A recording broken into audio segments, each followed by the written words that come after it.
Hello, welcome to another episode of The Future of Publishing.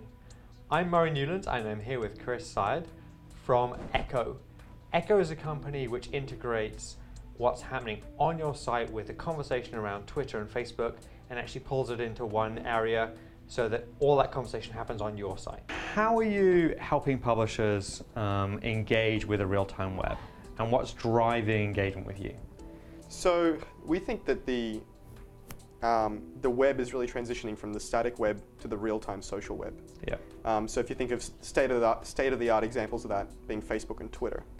And so what publishers are facing is a kind of existential crisis where they're publishing static pages in a world of real-time and social. They're kind of stuck in black and white TV when the world is moving on to color programming.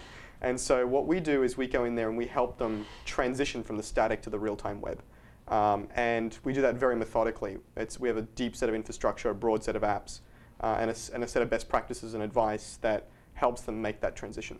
So we're helping them engage with their users using metaphors that the users understand from Facebook and Twitter. Can you please give an example of a publisher that you've worked with, what you've done for them and how it's changed their business? Sure. So ESPN, for example, came to us for a single problem, which is that they needed to redo their forums. Yeah. And we said to them, well, actually, what you really need to do is redo your entire publishing model, your engagement model, to move to the real-time social web. Actually, your entire site is a forum. Your entire site is an opportunity to engage your user base. Yeah. And so we've worked with them to transform their comments into real-time comments and conversations, their forum into real-time forums, and you'll see a series of these kind of moves over the course of the next year, which transforms their site into a series of real-time streams and real-time engagement opportunities. And what's that meant as far as traffic from them? In general, there are examples of customers who've had 142-something% increase in comments. They've gone from a couple of minutes of time on site to like 14 or 15 minutes time on site. Wow. We've had customers who've launched new sites that have obviously zero traffic, and we've taken them to 300,000 uniques in 60 to 90 days. And so this is, customers are used to color TV. They're used to 3D cinema now, right?